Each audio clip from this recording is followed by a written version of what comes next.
लखनऊ के गोमती नगर में बैंककर्मी पत्नी के मर्डर के बाद बहन की हत्या सुसाइड की सनसनीखेज वारदात से हड़कंप मच गया।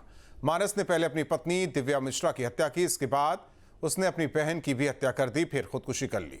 दिव्या मिश्रा किस रूट से बैंक पहुंची और उसके बैंक पहुंचने का समय क्या था, मानस ने इस वारदात को कब और कैसे अंजाम दिया, दिव्या की हत्या करने के बाद मानस ने किस रूट का इस्तेमाल किया, इस पर ज्यादा जानकारी दे रहे न्यूज स्टेट संवाददाता।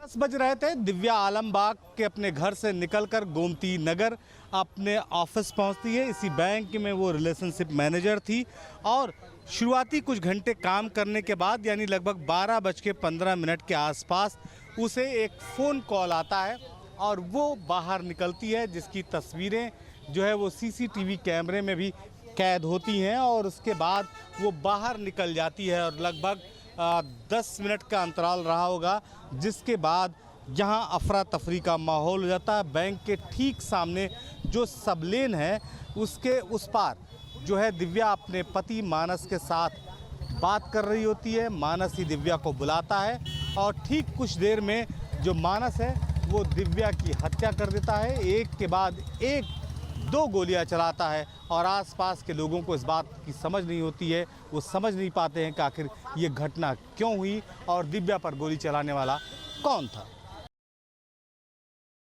समय 12:15 का था और जो मानस है वो दिव्या के ऑफिस पहुंचता है, दिव्या को कॉल करता है। थोड़ी देर बाद दिव्या अपने बैंक से बाहर निकल के आकर यहाँ पर मानस के साथ बातचीत करने लगती हैं। यहाँ पर कुछ और वाहन खड़े रहते हैं।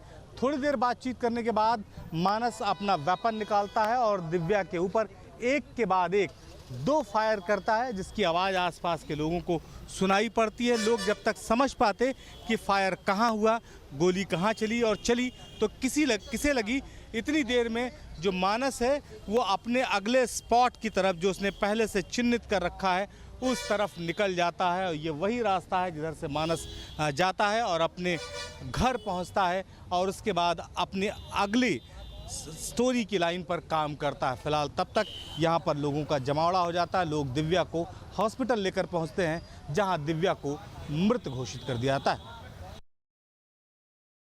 इस घटना स्थल से निकलने के बाद मानस अपनी बहन के घर पहुँचता है और पूरी तस्वीर सीसीटीवी में रिकॉर्ड होती है कि वो किस तरह से दिव्या के बैंक आता है, वहाँ पर उसके साथ बात करता है, घटना को अंजाम कर देता है और अपने अगले स्पॉट की जगह निकल जाता है जो उसने पहले से चिन्हित कर रखा है। वो होता है भुसड़िया चौराहे पर, जहाँ पर मानस अपनी बहन के साथ रह रहा होता है, उसके घर पर रह रहा होता है। वो उससे पहले ठीक एक स्टेटस अपडेट करता है। उस स्टेटस में वो कहता है कि दिव्या ने उसके साथ चीट किया। इस बात की जानकारी दिव्या की बहन प्रज्ञा और उसके पति भरत को भी है और वो इससे बहुत दुखी होता है। और उसके बाद उसका ये स्टेटस अपडेट होने के बाद वो अपनी बहन के ऊपर फायर करता है और उसकी हत्या कर देता है और उसके बाद वहीं मौके पर भी खुद सुसाइड कर लेता है। लखनऊ से वीडियो जर्नलिस्ट सैफुल हसन के साथ निखिल शर्मा, न्यूज़ स्टेट उत्तर प्रदेश।